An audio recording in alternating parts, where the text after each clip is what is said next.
Seorang kanak-kanak lelaki berusia 4 tahun dikuatiri lemas selepas dihanyutkan ombak besar ketika berada di pantai Sauh Bukit Rakit petang semalam. Ketua Polis Daerah Kuala Terengganu, Asisten Komisioner Azli Mohamad Noor berkata, kejadian dipercayai berlaku kira-kira jam 6.30 petang melibatkan mangsa yang berasal dari Gemas, Negeri Sembilan. Menurut beliau, mangsa berada di pantai berkenaan bersama ibu saudaranya yang menetap di Kampung Batu Rakit serta 4 lagi kanak-kanak untuk bersiasat dan bermain pasir sejak kira-kira jam 6 petang.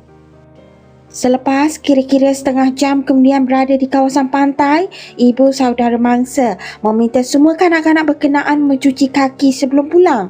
Ketika mereka turun ke gigi air, ombak besar secara tiba-tiba melanda dan menarik mangsa ke laut.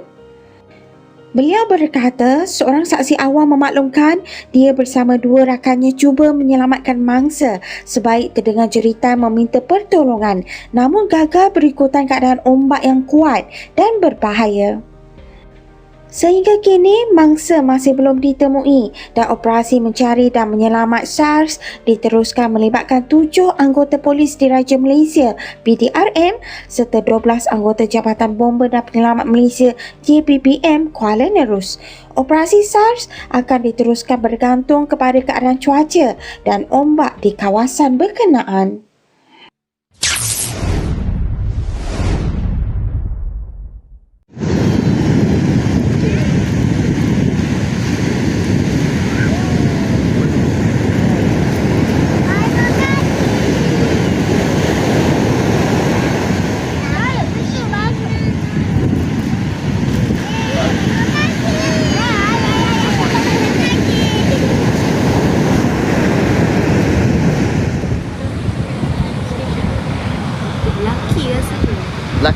Laki lemah. Mak saudara dia kata masa awak hidup baik kayu tu okey, mama tak ada siapa cakap. Budak lelaki yo. Lepas tu dia nak balik sebab waiter dia kata dari dah sedap hati dah. Dia kata ombak semakin kuat ah. Lepas tu dia kata ombak tu main sekaligus 3-3 jatuh. Lepas tu seorang tu Okey, pada tu orang gerik yo. Nampak gila kata ombak terik sebab buang tu pun dalam laut tu. Tapi orang terik dia. Sekarang jadi 2 kes pula Ya.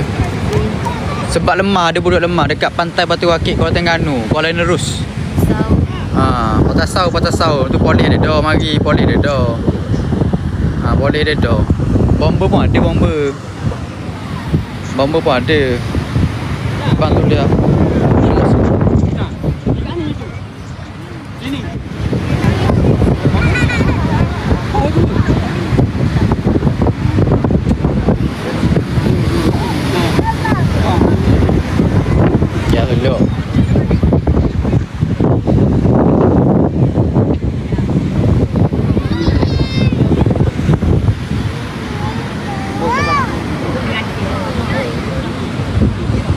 Batu Rakit.